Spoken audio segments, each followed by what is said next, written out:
Whew. One last look. All flickers. All flickers going for athleticism for the pure athletes that we talked about earlier. Team Falcons and Aurora. It's the final game of the regular season here. It's come down to this in this best of 3. Again, Aurora wants to win this out to get to the top 2 seed. And Team Falcons, will they be the team to stop them from reaching that dream? We'll find out here as we jump into the land of dawn. It's game 3 ahead of us. Yep. Definitely Team Falcons would not want to encounter the exact same scenario that happened earlier in game number 2. So they will balance it out, and they'll be more wary of how Kyle Teasy is doing with the farming that's happening across the map. We're expecting to see a little bit more of Flap Teasy involved in the early game rotations as well, considering that he is currently on the Hilda. But let's see how they make it work with this bottom rotation. God, Ogwin down to a third of his health just like that. Yeah, this is going to be the play here, I think, this time around for Team Falcons too. They want to go ahead and allow Kyle Teasy to have a better start. So they're going to go ahead and try to keep him. Oh, no. Oh, the ejector on Ogwin. He spends the flicker, but still gets taken down. No logical clapback from Falcons. He was there alone in front of 3 members of Aurora who again rotated together so early into this game. So we're slowly getting to how they were able to successfully start things off. But fortunately, Kyle Teasy is still able to proceed with the usual farm. So if they do get to actually contest this first objective well enough, just position them, they just really have to position themselves well so that the cables and so that the initiations aren't going to necessarily work for Aurora. Wow, okay, they're going to toss him up. Flap Teasy flickers out of there. Trapped beneath the pixel brush. Kyle Teasy wailing away. Holding on to the Unleash the Beast. Won't be needing it. Takes that turtle. Yep. Taking that turtle, you know, again, Team Falcons was there right on time. They held their ground. And surprised, because I almost thought, you know, Flap would go down to that, but they get the objective. Yep, I liked how he was eager to really deal damage towards Renegade first, and how he was just able to put himself out there and zone majority of the members of Aurora. Him being involved in that first objective really did a lot to, or allowed for Team Falcons to just freely be able to take that objective confidently. So they have to just keep replicating this, while as for Aurora, they need to be a little more aggressive too in terms of playing around with the capabilities of their lineup early game. Yeah, I like this. Slow and steady, basically, for this game number 3. Pretty minuscule leads going for both teams, depending on how they're able to play it around. So it's all going to come down to, I feel like, these objective fights early on. And Team Falcons, with the way that they played the last one, they'll probably just go ahead and continue to kind of control that. And it'll be up to Demon Kite to see if he wants to join some of those fights. Whoa. Demon Kite. Whoa. Down bottom. Almost taking out Super Marco with that Zaman Force. But Dominic is aware there's 4 members of Falcons waiting here. In comes Renegade. Goes for the ejector. Caught between 3. Flickers out. Astroleko stole it away. The hitbox allows for Ogwin to steal him and yeet him himself. Gets that Tsunami Slam. A kill for Falcons. They were able to really maximize that bush in the bottom lane. Super Marco really taking his time, playing aggressively up against Dominic, knowing fully well that he will be assisted by the rest of the members of Team Falcons, and them all not showing up all at the same time too, allowing them to anticipate Renegade and his arrival. So now they have somehow evened out the advantage that Aurora had earlier, but there's the unstoppable force! It's their turn to hit the Astral Echoes. US spots 3. Ogwin very low, gets taken out by Edward. Unleash the Beast! Oh, the Shockwave Blast misses Demon Kite. He gets on out of there. 4 members of Aurora still holding on. Going for that Turtle Dance. Kyle Teasy very low. Holding on for that Retribution. He secures it. Summon Force. Deep behind Demon Kite. Super Marco takes out Demon Kite. Down goes Flap. Trades left and right. But the Falcons are happy with the objective they've gotten. What a trade. You know, an objective in the hands of Team Falcons, but still Aurora showing some team fight capability. I'm surprised Oh, Ogwen going to jump in, forcing Edward back just to get off of the turret here. So now, again, 2 objectives in the hands of Team Falcons. Great for them. Demon Kite almost got caught, then he went back to see if he could get it, and then gets caught and taken out. So, again, Aurora will have to make some adjustments. Yep, I mean, it was a great start.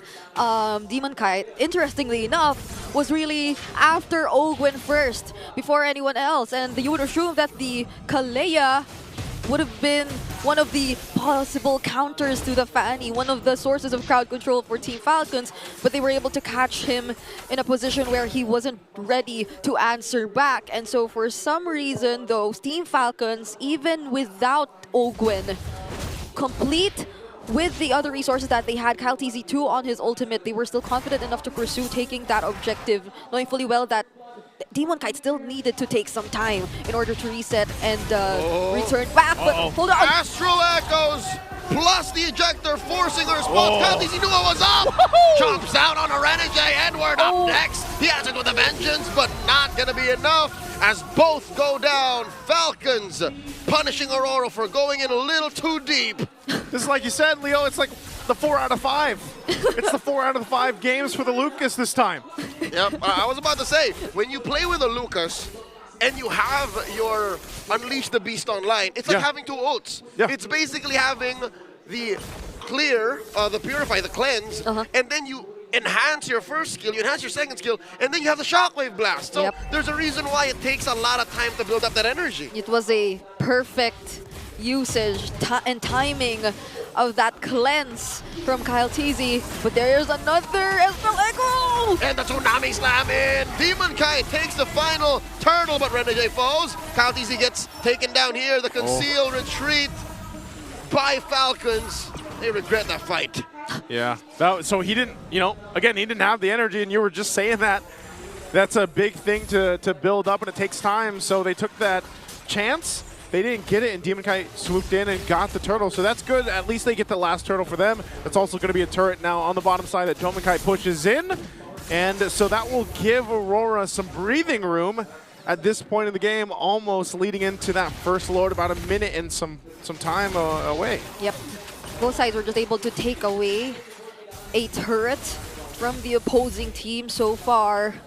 But given that Falcons, they have Flap TZ, he's just all over the map. They're able to manage things somehow, but now they have their attention on him. Unstoppable force on the Renegades.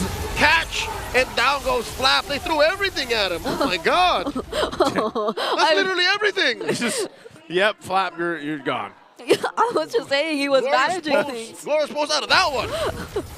Oh my goodness, he was just trying to manage the macro here for Team Falcons, but now Aurora are just so quick to decide on what to do next.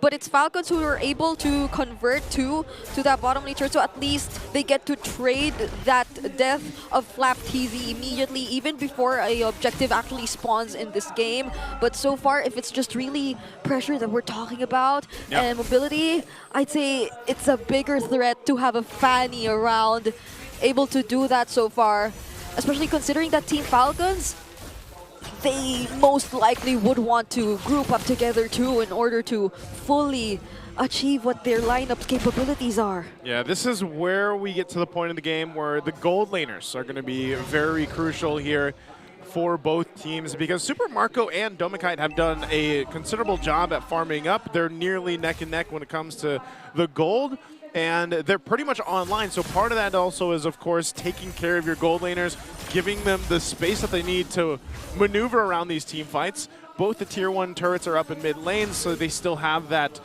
even balance space to work with for this Lord. But it's going to be Aurora that starts things up, gets the information. But this is always the case, right? Whenever you have a Fanny, the Fanny's not going to be there right away. Like, you'll just show up. And Demon Kite can also continue to put pressure across the map if he wants to, just like we saw previously today. So both teams will take their time with this first Lord. Yep, but Aurora already seems to be planning something with the position that Renegade and Domikite are currently in. But you can say the same for Ogwen and Super Marco. They're also on the opposite side of the map. Interesting way. Renegade, though. He's stalking his prey. Oh my. I'm sure he hasn't been seen here, so He hasn't. All right. The patience that Renegade is putting out on display. Demon Kite clearing the waves. Marco catches a face full of Star Shatter. Flapped Easy jumping on the Demon Kite. Edward disincentivizing more of an engagement. Renegade's still here. No one's with him though. Yep, he's just gonna recall out of here. Okay. Oh, no, he's not. Still there. He canceled it. The dance has evolved straight into a fight. And there is an ejector. Oh. He finds him. Down goes Ogwin. The Lord goes to Kyle. Easy. Zaman force here by Dominic Kite. Down goes Kyle. Edward gets 2. And that's 3 down. 4 down for 2. Aurora punish Falcons for that bold take. They get a punish? Somehow Dome and Kite survive that? Yeah. And yeah, they got the Lord, but man, did it cost them. Yep. You already had to use the flicker even before Dominic Kite got to get that low, so there wasn't any way for him to chase! Easy! Gets taken out by Edward. One-on-one kill in the purest sense. Oh my goodness, if you're looking at the instant replay, the ejector didn't necessarily bring Kyle TZ on the other side of the Lord Pit, but nonetheless, the other members of Aurora were able to catch up, and Kyle TZ though, even despite all that, it's surprising to see how he was able to land the retribution on that objective. I mean, he was tossed a few moments before it went down to retribution hell, but hold on! Tsunami Slam underneath tier 1. Ogun barely alive. The beast has been thrown out. Kyle TZ answers back in kind. Down goes Ogun. Trade it up for Renegade. Roamer for a roamer. In comes Dominic Kite looking to finish off Kyle TZ. Kyle TZ barely alive, gets away with it. But Falcons will lose tier 1 in mid. Oh, phew. Oh, they hold them together, but Dominic Kite is there. And this is just looking, it seems messy from Team Falcons, but you gotta give it up to Renegade. Renegade's done such a good job at causing that chaos, where it's also causing Team Falcons to respond to it. And still, you know, it just seems like Team Falcons lack some of the firepower, which is interesting because Super Marco is, you know, at least mostly locked in on the carry, but it just seems like he's not able to get to those fights in time before all is expended. Yeah, for some reason the Kite brothers are always able to escape and get away even when they're just 1 HP or 2 hits away from dying.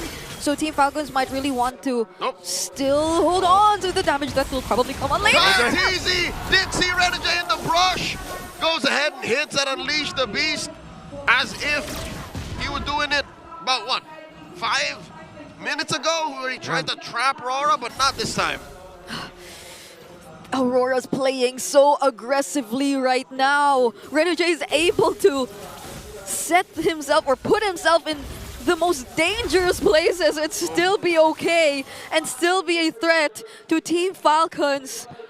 So Ogun probably needs to find a way to manage wherever he's coming from a bit more in order for him to actually bring in that threat the same way Renegade does, but it's just Yue constantly being able to scout where he is. And that's the main difference between Ogun and Renegade. Renegade is an absolute threat. He hits someone with an Unstoppable Force ejector combo, someone dies. We've seen Falcons do this multiple times. Ogun try to do a Tsunami Slam. It sometimes leads to nothing. Kyle TZ, very low, does not get to use his ult just yet. They're holding on to it. Left easy, Renegade comes in. Finally, Kyle TZ unleashes the beast, throws out an Astral Echo, throws out a Tsunami Slam, and in comes Left easy, gets punished for it. Dominic Kite, Zaman 4, still alive. Shields up. Falcons don't want this fight. But Kyle's he just recalled there, like even with that. So I guess that was the call because they need to reset for this Lord now, but I don't know if they can even contest this. Astral Echoes spotting the rest of Falcons on the lower half of the map. Falcons just have to let Aurora have this. Another big objective over to Aurora. I'm shivering. You're shivering, you're shaking. Aurora has definitely found their way into dealing with the lineup that Team Falcon has. Not even that supposed counter setup coming in from Ogwin successfully led into a trade. You just mentioned it, Leo. Not even that Tsunami Slam that was committed allowed Super Marco to take him down, not even with this Trinity build already in his hands, also having the Wind of Nature. they're just not able to burst them down. On top of that, even one moment where Kite nearly looked like he was about to get punished, but he still got the shields and survived. Again, yeah, it's impressive, man. You know, I think when you look at this, everybody on Aurora right now is doing their part. I have a theory. Yes, the theory. Coyotes is not dealing enough damage. He has 3 items dedicated to defense. So he's a tank. He's a hybrid Lucas. You need more damage if you're looking to end the game and win. Falcons are now facing an end game angle. This is a siege that Aurora definitely want to finish the game with, but they deal with the Lord handily. I think they're going to keep all their inhibitors here. The curtain call was already committed by Edward too. So it's only the potential flicker that's about to cool down from Renegade that could set things up, but Owen goes first! Tsunami slam underneath tier 3 in mid. Renegade gets an immortality pop. Kyle Deasy pops a winner crown as the beast takes down Renegade. Sacrifices himself alongside Ogwin. And the fight continues. Super Marco very low. He's burning. Few goes down. 3 for 1. The hitman for Kyle, Few, and Ogwin. Same, Brigida, same. Those are also my reactions. All for just the hitman! And now it's Flapleasy and Super Marco left to defend for members of Aurora! That's 4 members in. Aurora can smell blood in the water. Super Marco trying his darkness. It's not going to be enough. Falcons get wiped out. Aurora take the series. A win they needed, and Aurora got it. They are shining bright in this